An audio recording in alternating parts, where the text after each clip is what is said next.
إنما أمره إذا أراد شيئا أن يقول له كن فيكون فسبحان الذي بيده ملكوت كل شيء وإليه ترجعون صدق الله العظيم.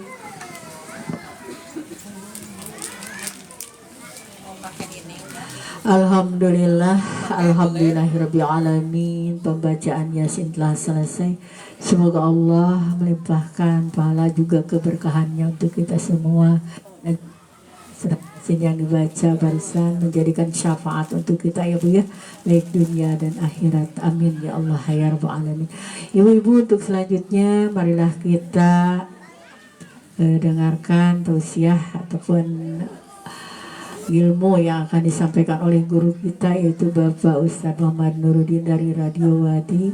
Untuk itu waktu dan tempatnya kami persilahkan.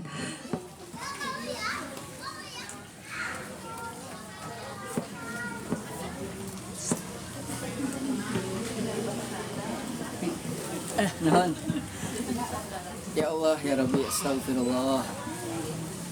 La ilaha illallah. Minum dulu kan? Kopi Panas. kajang. Apa? Kajang. Apanya? Nawaitu ta'allum wa ta'lim wal ifadah wastifadah wan nafa wal intifa ila hadrati sayyidina habibina syafi'ina rasulullah Muhammad ibn Abdullah sallallahu alaihi wasallam wa alihi wa ashabihi wa azwajihi wa dzurriyyatihi wa ahli baitihi. Semoga jami'ah dzurriyyati Rasulillah sallallahu alaihi wasallam, jami'ah ashabi Rasulillah sallallahu alaihi wasallam, jami'ah ulama'il amilin wal fuqaha wal muhaddithin wal qurra'an fasirin sayyidina sufi, khususan ila sahibul matan Azumai ila sayyid habib sagaf mahi bin syahu wa qalbin sayyid Anallah yaghfir lahum wa yarhamuhum wa yaskinahum jannah. Anallah ya'lajatim fil jannah wa yukathir masubatihim wa yahfadna bi jami' wa yafuna bihim wa yu'idu alaina min barakatihim wa asrarihim wa anwarihim wa ulumihim wa nafatihim fid dini wa dunya wal akhirah wa ala niyati syifa wa qabulid du'a wa daf'il bala wa nasah al-a'da wa ala ma nawaina wa likulli niyyah salihah ila hadratin Nabi Muhammad sallallahu alaihi wa ala alihi wa sahbihi wa baraka wa sallam. Al-Fatihah. A'udzu billahi minasyaitonir rajim. Bismillahirrahmanirrahim. Alhamdulillahi rabbil alamin arrahmanir rahim maliki yaumiddin. Iyyaka na'budu wa iyyaka nasta'in. Ihdinas siratal mustaqim, siratal ladzina an'amta 'alaihim ghairil maghdubi 'alaihim waladdallin. Amin ya Allah ya rabbal alamin. Assalamualaikum warahmatullahi wabarakatuh. Waalaikumsalam warahmatullahi wabarakatuh. Alhamdulillahi rabbil alamin. Wabihi nasta'in ala umurid dunya waddin. Wa sallallahu wa sallama ala sayyidina Muhammadin wa ala alihi wa sahbihi ajma'in. Amma ba'du. Subhanaka la ilma lana illa ma 'allamtana innaka antal alimul hakim. Rabbi shrah li sadri wa yassir li amri wa hlul 'uqdatam min lisani yafqahu qawli. Amin ya Allah ya rabbal. Alhamdulillah. Pertama, kalau kita hadir begini teh termasuk majelis zikir, majelis ilmu, kumpul ngeriung untuk tolab atau untuk zikir, hadirkan hati teh syukur kepada Allah Subhanahu wa taala. Alhamdulillah Gusti gitu. Nyabunya hadirkan dalam hati, ya Allah alhamdulillah. Wujud syukur kita menghadirkan dalam hati, betul-betul kita bahagia. Harusnya melebihi ketika kita bahagia dapat fulus gitu. dapat duit. Karena hakikatnya nikmat ngumpul seperti ini tolab itu jauh lebih dahsyat daripada nikmat dapat fulus, dapat duit. Walaupun kadang-kadang kita suka lebih nilainya itu masih kadang-kadang berhargaan duit. Padahal kalau dalam bab kajian mah nikmat bisa zikir, nikmat bisa tolab, nikmat bisa ngaji, itu jauh lebih besar nikmat Allah itu ketimbang dapat duit berapapun nilainya. Nah kadang-kadang kalau mau dibanding-bandingin, sok we kita, yaitu nilai kita mau dibanding-bandingin. Misalnya mau hadir ngaji, pahala besar, nikmat ngaji, apa diganti weh duit 10 juta. Sok ibu-ibu rek naon coba sami sim kuringnya saya juga sama merenan sok ente rek di imah we gagoleran 10 juta gitu apa ngaji ka dia nya mending orang bulannya udah tuh kalau kata orang ini mah realistisnya tah eta ala kulli hal wal hasil yang jelas itu. Makanya minimal kita betul-betul bahagia. Jadi nikmat itu ada nikmat yang zohir, ada nikmat yang batin. Nikmat dari Allah itu banyak, nikmat dari Allah itu macem-macem. Jangan sampai kalau kita teboga duit teh seolah-olah tadi diberi nikmat gitu. Pusing kadang-kadang teboga duit pusing tuh. Pusing orang ya Allah ya Rabbi. Pusing kabina-bina. Pernah nggak Bu teboga duit teh? Hah? Pernah tak? Sering. Mudah-mudahan lahnya dilancarkan segala sesuatunya ya. Amin ya Allah ya Rabbal. Padahal nikmat dari Allah teh banyak, masih bangun, masih bisa ngeliat. Pernah nggak kita alhamdulillah tiap harinya? Ya, makanya di antara kalau kita ngajar, kita menjalankan ajaran Nabi itu, ya kalau kita ngejalanin ajaran Nabi, itu udah Nabi ajarin. Saya pernah membahas bangun tidur yang diajarin Nabi doa kan gitu. Doanya alhamdulillahilladzi ahyana ba'dama amatana wa ilaihin. Dibaca mudah-mudahan ya. Dibaca teh ya teh. Apal mah apal, hayu we HP deui gitu. Saya ieu mah saya ieu mah nya. Lain ibu-ibu. Ieu mah keur ngomongin urang sorangan gitu. Sarua. Nya saru bareng-bareng ayo kita mapai nya. Alhamdulillahilladzi ahyana. Jadi yang diajarin pertama kali kita sadar melek disuruh syukur kepada Allah. Alhamdulillah masih bisa melek. Alhamdulillah masih bisa bangun. Alhamdulillah masih bisa hidup. Gitu. Makanya itu doa yang diajarin Nabi teh kudu diingat-ingat, kudu dieling-eling. Jangan sampai dihilapkan. Jangan sampai dilupakan. Jadi baru melek langsung diusahakan yang mengalir dari ucapan kita adalah zikrullah, syukur kita kepada Allah. Alhamdulillahilladzi ahyana ba'dama amatana wa ilaihi nusyur, dan segala rupa hal. Ya. Karena nikmat Allah Subhanahu wa taala yang Allah berikan kepada kita, nikmat itu bukan hanya terbatas dari segi materi. Seolah-olah kalau enggak punya duit, hidup ini hampa. Dan walaupun memang kadangnya gitunya.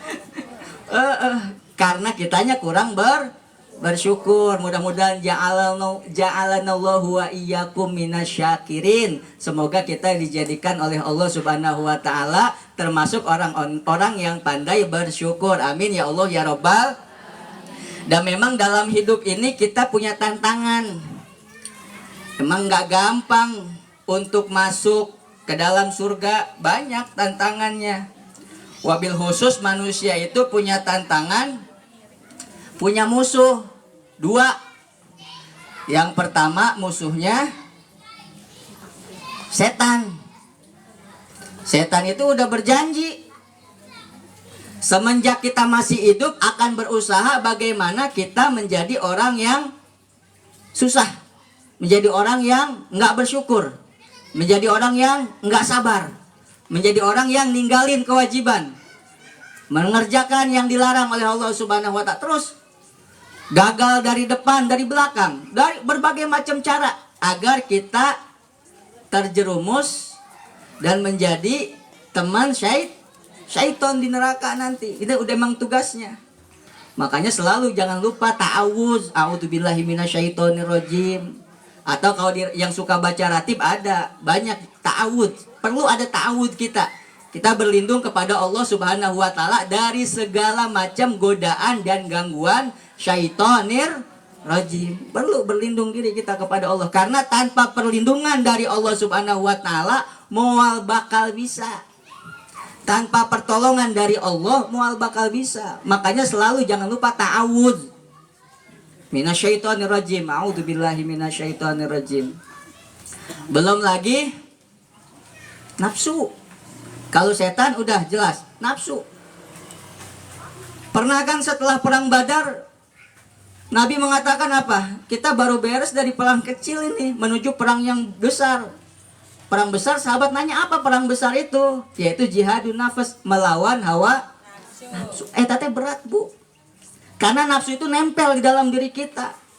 Makanya perlu ada melatih nafsu, melatih diri kita. Tong, jangan diikutin wae. Hayang dahar sate, hayu meser sate.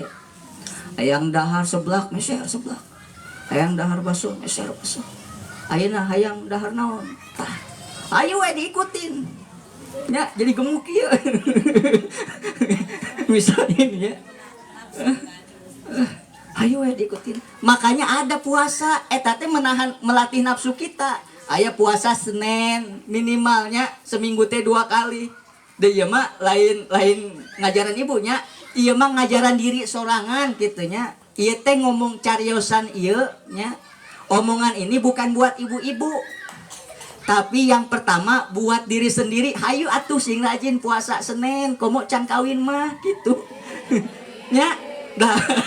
Lah, bener. Ya eta teh kudu dipuasaan. Kalau kata Nabi teh kudu dipuasaan. Mun teu puasa mah liar ka mana-mana. Tah eta.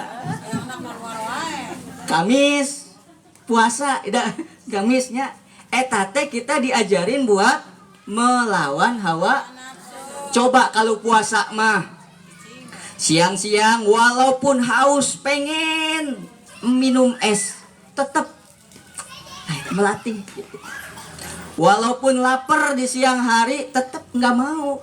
Kenapa? Lagi puasa. Itu melatih melahan hawa nafsu. Nah mudah-mudahan ya ini ada 2 musuh sepanjang hidup kita, yang ngajak kita jelek, yang ngajak kita terjerumus. Belum lagi males nantinya.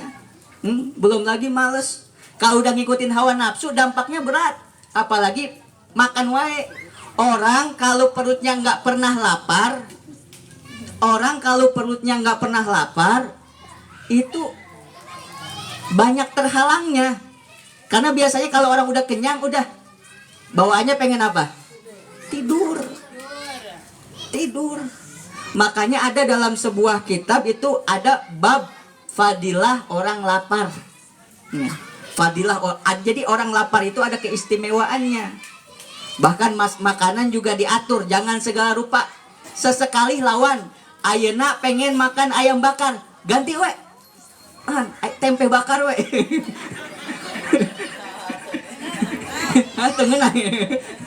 Tempe bakar enaknya sesekali, pokoknya tong digugu gitu. Karena kalau kata Imam Busairi Sahibul Burdah itu mengatakan wa nafsu katifil. Nafsu itu seperti anak kecil, bayi. Bagaimana anak kecil kalau nggak dilatih, nggak disapih sampai gede nyusu? Banyak kan sekarang udah gede masih pada nyusu. Jadi Jadi gimana? kudu dilatih, kudu disapih. Biasanya berapa? Ibu-ibu yang lebih paham. Biasanya udah mendekati 2 tahun udah mulai walaupun nangis. Tetap itu walaupun nangis nggak dikasih. Supaya nanti pas udah 2 tahun udah terbiasa. Ini saya pernah cerita kan kalau nggak salah. Ada saya di satu daerah, tetangga saya itu nggak disapih karena nggak tegaan emaknya nggak tegaan mau nyusu, ayo disusuin nyampe gede bu, ya nggak nyampe SMA lah, sampai ya Allah, intinya kudu dinaonkan, kudu dilawannya. Nafsu itu seperti anak kecil, mun kita nggak ngelawan udah kudu dilatih. Kalau naik kendaraan itu kudu kita yang apa? Ngendaliin. Naik kuda, ibu-ibu suka naik kuda? Kukudaan. Naik kuda. Naik kuda, pernah naik kuda? Naik delman. Pak Delman we nya. Jadi Pak Kusir yang ngendaliin. Kusir belok kiri, kusir belok kanan gitu. Jangan sampai kita yang dikendalikan hawa nafsu eta pokoknya mah. Jadi terus berjuang dan tentunya berdoa minta kepada Allah Subhanahu wa taala. Penyakit yang ditimbulkan nanti akhirnya jadi males.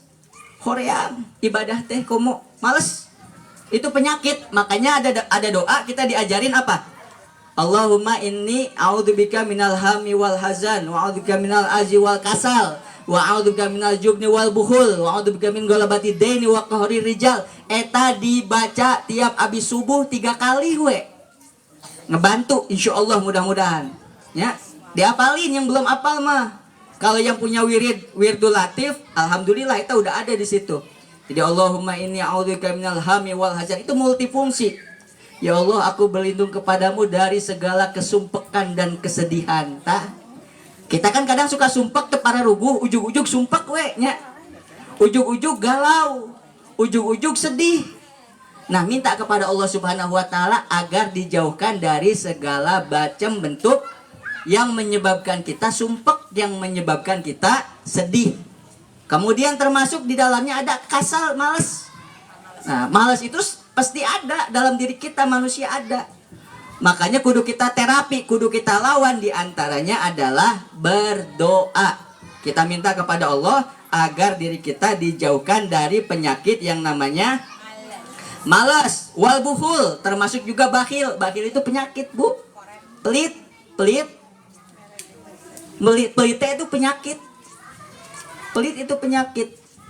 Apalagi ada riwayat mengatakan al-bakhilu qoribun minan nar. Orang pelit itu dekatnya ke neraka. Ya, kucing aja dikasihnya tulang, padahal nggak mau itu kucing. Kalau boleh milih mah hoyong daging, cenah gitu. Hoyong daging atuh, Mang, Bu gitu. Tong dibere teras gitu jadi huntu. Cuman saking we tak bisa ngomong gitu kan, nggak bisa ngomong. Jadi we nya sedikit sekali-kali mah kasih, jangan tulang na hungkulnya, aya dagingana gitu pokoknya mah. Ya Allah ya Rabbi, ya jangan bakhil, mudah-mudahan. Bakhil itu penyakit. Ya, bakhil itu penyakit, mudah-mudahan kita tidak termasuk orang-orang yang bakhil. Makanya ada peribahasa gini, bertamu ke orang yang bakhil itu bisa jadi penyakit. Kenapa penyakit? Karena dia bakhil, bertamu dikasih teh kemarin. Teh basi. Lah, kenapa? Sayang, bakhil bu, pelit gitu. Teh kemarin rasanya udah nggak enak, udah nggak tahu lah. Lah box gitulah pokoknya namanya. Kopi juga pahit gitu.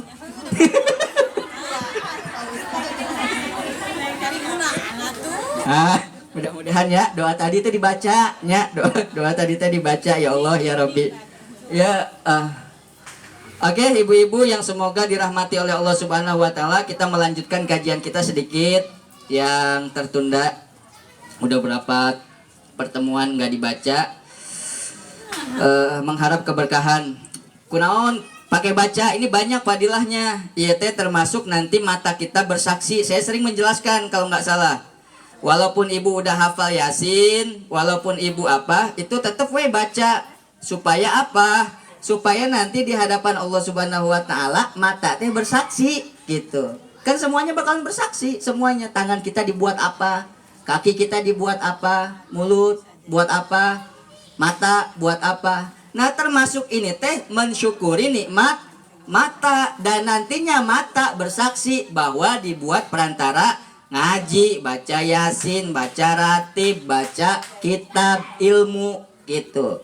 Nah, makanya diantaranya begitu. Jadi kalau ini kalau baca Yasin diusahakan baca, pegang surat Yasinnya. Biasanya kan baca Yasin dulu kan tadi. Nah, diusahakan baca. Mau di HP bacanya tenan naon, aya nama ada aplikasi Yasin tenan naon eta teh. Supaya apa? Supaya nanti di hadapan Allah mata ini juga ada bersaksi bahwasannya mata ini dibuat tolak, dibuat ngaji, dibuat ibadah, bukan nontonin tepara rubuh gitu nya. Aya selang-selingna gitu. Qala musannif radhiyallahu anhu wa nafa'ana bihi wa bi ulumihi fid dharaini amin. Terakhir sampai mana? Halaman 19. Halaman 19 kalau nggak salah. Ya. Ada jamak, masalah jamak kita ulangin dikit, jamak takhir. Faslun syurutu jam'i takhir isnani. Niatut takhir wa qad baqiya min waqtil ula ma yasa'uha wa dawamul udri ila tamami tsaniyah ila akhir maqala radhiyallahu anhu. Fasal ini menjelaskan syurutu jam'i takhir isnani. Syaratnya diperbolehkan jamak takhir itu ada 2. Jadi kita itu ada keringanan dari Allah langsung, dari syariat. Kita ada keringanan, banyak beberapa keringanan dalam syariat. Di antaranya adalah menggabungkan sholat. Sholat yang bisa digabung pasangannya zuhur dengan asar, maghrib dengan isya. Kapan boleh gabung, kapan boleh menjama? Nah, dalam pertemuan sebelumnya udah. Di antaranya adalah ketika jadi musafir, itu di antaranya. Yang safarnya 82 atau 84 kilometer. Dari sini ke Jakarta. Dari sini ke Bandung, ada nggak? Hah? Ke Bandung berapa kilo? 60-an, belum berarti. Pokoknya ketika nah, dihitung Jadi semenjak masih di luar, di Bandungnya muter-muter Bu, bisa. Bisa. Sini ke Bandung 60 km berarti butuh berapa kilo deh? 24 lah anggap. Muter-muter gitunya. Bisa nggak begitu? Bisa. Nggak, harus keluar kota. Harus keluar daerah. Nah, di antara boleh menjama, jamak takhir itu adalah yang pertama niatut takhir. Itu yang paling penting. Jadi kalau ibu mau jamak takhir itu kalau zuhur berarti sholat zuhurnya di waktu asar. Kalau maghrib berarti sholat maghribnya di waktu isya. Nah, syarat yang pertama ini yang perlu diperhatikan, yang banyak orang jamak-jamak nggak pakai ini, jadinya dosa. Nggak pakai ilmu jadinya dosa. Apa? Niatut takhir, jangan lupa niat dalam hati. Jangan lupa niat. Ibu nih di perjalanan, lagi di jalan tol. Udah masuk waktu zuhur. Saya mah mau sholat jamak takhir Nanti sholat zuhurnya di rest area yang di daerah mana gitu. Maka di waktu zuhur ibu kudu niat. Nawaitu jamak takhir. Tahu kalau mau di Indonesiain, saya niat jamak takhir dalam hati teh. Kudu gitu, saya niat jamak takhir. Jangan udah nggak ada niat, akhirnya dosa. Jadi kudu niat. Di waktu zuhur kudu niat mau jamak takhir. Kalau maghrib, di waktu maghrib kudu niat mau jamak takhir. Masih waktu maghrib. Ya, masih waktu maghrib. Silakan nawaitu takhir atau saya niat jamak takhir. Kemudian syarat yang kedua, waktunya masih ada. Waqad baqiya min waqtil ula. Di waktu yang pertama itu niatnya. Seukuran minimalnya masih cukup untuk sholat. Contoh zuhur waktu asar habisnya jam 3. Waktu asar mulainya jam 3. Maka sebelum jam 3 sholat itu berapa menit? 5 menit lah ya. Sholat 5 menit. Maka sebelum 5 menit, cepet-cepet deh 5 menit. Sebelum 10 menit wehnya. Sebelum 10 menit masuk waktu asar, kudu udah niat. Sebelum 10 menit masuk waktu asar, kudu udah niat, saya nawaitu jamak takhir atau saya niat jamak takhir. Ya. Kudu ini harus syaratnya. Syarat ini teh. Kudah aya. Kemudian wadawamul udri. Kumaha ya teh? Cekon.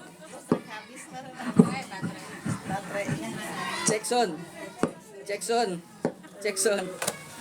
Wadawamul udri. Uzurnya masih ada. Iya nih. Dah saya mah agak cempreng kedengeran nih nya. Baiklah, dikit lagi kagok. Enggak usah pakai mic. Kedengeran ibu-ibu di pojokan? Oh. Wadawamul udri, uzurnya masih ada. Masih statusnya musafir. Ini contoh gambaran kalau uzurnya nggak ada, kalau naik perahu, ujug-ujug udah sampai pas lagi pertengahan sholat. Jadi 2 ini minimal syarat daripada bolehnya jamak takhir.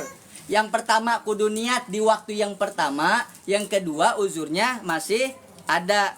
Kalau jamak takdim kemarin udah. Jadi kalau jamak takdim sholat asar di waktu zuhur atau sholat isya di waktu maghrib berikut dengan syarat-syaratnya. Nah, sampai sini jelas Bu ya? Ada yang ingin ditanyakan? Nggak ada? Ya udah, lanjut.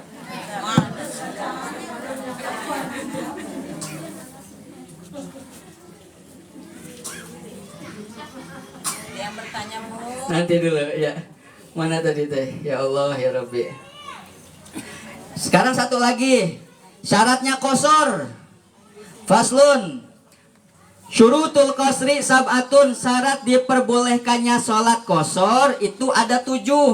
Qashar itu apa? Meringkas. Jadi sholat yang bisa diringkas adalah sholat yang rokaatnya 4. Sholat zuhur, sholat asar, sholat isya. Itu boleh diringkas jadi 2 rokaat. Bahkan ulama mengatakan kalau memang perjalanannya kita udah mencapai marhalaten, maka yang lebih utama qashar, ambil. Jadi qashar itu atau jamak keringanan dari syariat. Jadi kita nggak usah memberatkan diri, dikasih keringanan sama Allah, silahkan pakai gitu untuk meringankan diri kita. Dah dulu mah susah. Orang mau berjalan, mau pergi keluar kota itu naik onta memang susah. Apalagi 84 km susah, lama. Kalau sekarang mah gampang. Mau ke Surabaya juga 1 jam bisa sampai kalau naik pesawat, bener nggak? Gampang. Apakah masih boleh qashar? Masih bisa, tetap. Ya, masih tetap bisa. Yang penting adalah jarak di antara dia dan tempat yang dituju melebihi 82 atau 84 kilometer. Kalau udah itu mau naik pesawat, mau naik onta, naik odong-odong, boleh pokoknya namanya. Yang terpenting jaraknya eta 84 km. Nah, di antara keringanan dari syariat adalah boleh mengqashar sholat, meringkas. Sok diringkas. Sholat zuhurnya jadi 2 rokaat, sholat asarnya jadi 2 rokaat, sholat isyanya jadi 2 rokaat. Cuman kudu apal syaratnya. Apa syaratnya? 1, ayyakuna safaruhu marhalaten. Safarnya itu harus 2 marhalah tadi jaraknya. Kalau cuman dari sini ke Karawang mah nggak boleh qashar. Komo dari sini cuman ke Pasar Rebo, yang qashar di Pasar Rebonya eling berenanya para rugu. Kudu jaraknya 84 kilometer. Wa ayyakuna mubahan, safarnya safar mubah minimal, safar yang diperbolehkan. Kalau safar tujuannya maksiat mah nggak boleh. Kenapa? Mau kemana? Mau ke Jakarta. Mau apa ke Jakarta? Mau nonton konser. Eta lah konser. Mau nonton eta hayang ningali si Anu lagi ngecor, ngecor tanya. Lagi rek ningali kumaha sih goyang ngebor teh kumaha hayang nyaho gitu, hayang apal langsung gitu. Nya eta teh temenang nya. Nggak boleh, nya nggak tenang apa namanya? Kalau mau belajar mah sama siapa ya? Bisi da eta buat di rumah mah ya tenang naon alus eta. Ya, buat menghibur suami tercinta gitu. Eta alus eta kedah bisa ibu-ibu teh. Lah, daripada dia ningali TikTokan, mendingan ibu di kamar, mantap.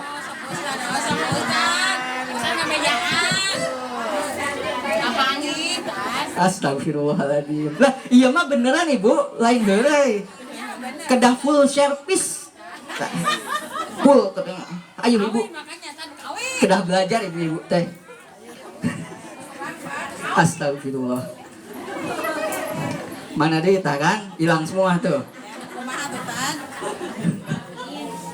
Wal ilmu bijawazil qasar, harus punya ilmu. Jangan ikut-ikutan. Ih, dia mah kok sholatnya di qasar 2 rakaat mau ikut ah. Nggak boleh, harus tahu aturannya, harus tahu ilmunya. Wa niyatul qasri indal ihram, harus niat qasar ketika takbiratul ihram. Jadi niatnya kudu ada, menghadirkan niat. Kumaha niatnya? Usolli fardol isya'i misalnya. Usolli fardol isya'i qasron gitu. Kalau misalnya sekedar qasron. Kalau imam imaman, makmum sendiri adaan lillahi taala. Gampang. Kemudian wa antakuna sholatu rubaiyah, sholatnya harus yang rakaatnya 4. 3 maghrib, maghrib hayang subuh di qasar. Hiji we gitunya. Eling. Nemen-nemen teuing gitunya.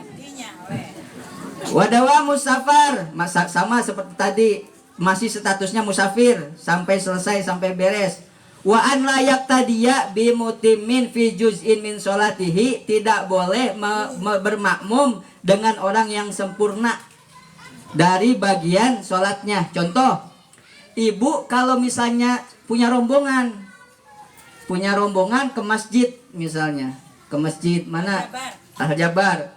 Tiba-tiba ada orang sholat, dia mah sholatnya 4 rakaat. Ibu-ibu, saya mah mau qasar 2 rakaat, 2 salam gitu, nggak boleh.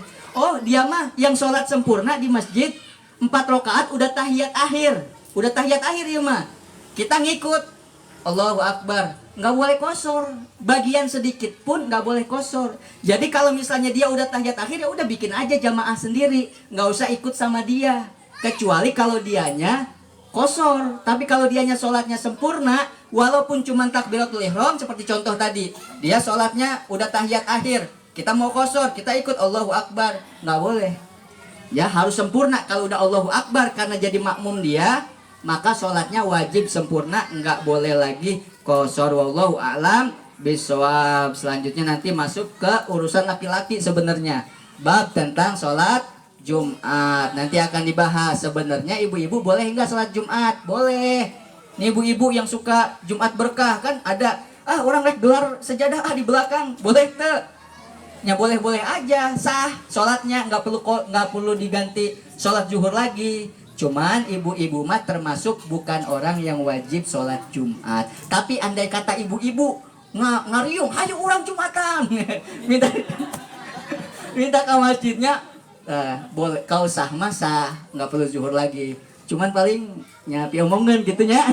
Piomongin. Tapi kalau kita bicara masalah hukum, nu kitu teh menang henteu, boleh sah, nya nggak perlu dizuhurkan lagi, udah cukup dengan sholat Jumat. Sama seperti orang sakit.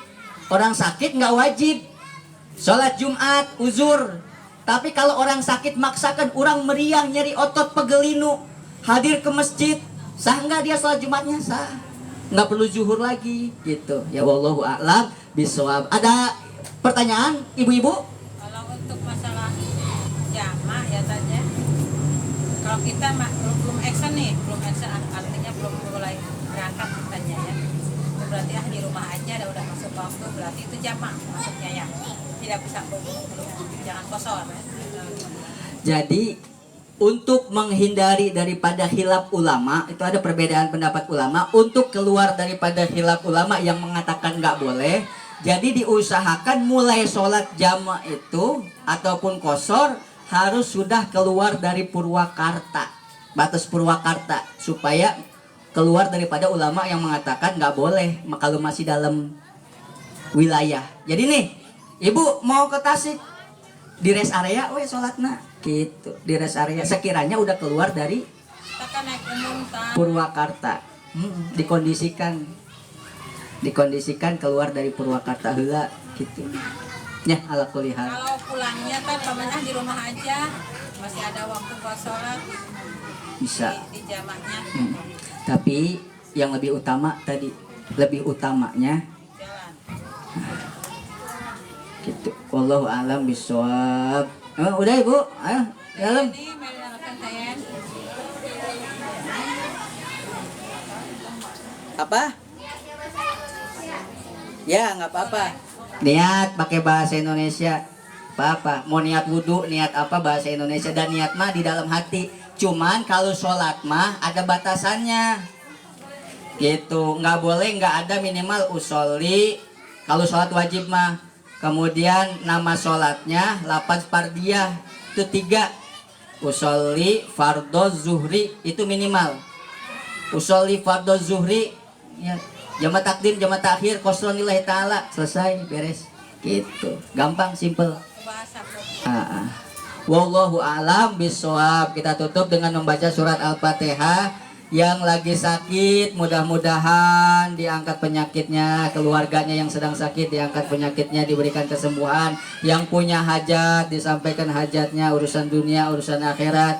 Yang semoga dikaruniai kita semua anak yang soleh, anak yang soleha, dengan niat-niat kita yang banyak ya, kita mohon kepada Allah Subhanahu wa taala ala hadihin niat wa likulli niyah solehah ila hadratin Nabi Muhammad sallallahu alaihi wasallam. Al-Fatihah. A'udzu billahi minasyaitonir rajim. Bismillahirrahmanirrahim. Alhamdulillahirabbil alamin. Arrahmanir rahim. Maliki yaumiddin. Iyyaka na'budu wa iyyaka nasta'in. Ihdinas siratal mustaqim. Siratal ladzina an'amta 'alaihim ghairil maghdubi 'alaihim waladdallin. Amin. Allahumma bihaqqil Fatihah wa sirril Fatihah wa karamatil Fatihah wa nuril Fatihah wa biman unzilat 'alaihil Fatihah. Allahumma harusna bi'aini la tanam wa nafna bika nabika la yurab bi rahmatika ya arhamar rahimin. Wa sallallahu ala sayyidina Muhammad wa ala alihi wasahbihi wa baraka wa sallam. Subhana rabbika rabbil izzati amma yasifun wa salamun alal mursalin walhamdulillahi rabbil alamin. Wa lakum minkum. Wassalamu alaikum warahmatullahi wabarakatuh. Waalaikumsalam warahmatullahi wabarakatuh. Diminum kan? Bukan mana nya? Ibu-ibu, saat acan ieu mik diserahkan kepada ibu pengatur acara. Pengumuman dulu ya. Nah, itu pulang anting mic-nya. Pengumuman ibu-ibu, insya Allah untuk malam Jumat yang akan datang bertempat di Blok A. Insya Allah mungkin kelompok Bu Ipah ya, kelompok Bu Ipah. Kemudian untuk selanjutnya, kemarin alhamdulillah hari Ahad ya, kita udah melaksanakan praktek mulasarah jenazah. Tapi hasil dari pengajian tersebut ya, dari pelaksanaan praktek itu kita belum full memahami ya, karena banyak ini dan itu ya gitu. Tapi tetap kita harus ada yang bisa dibebek, berkhusus ibu-ibu ya. Nih ini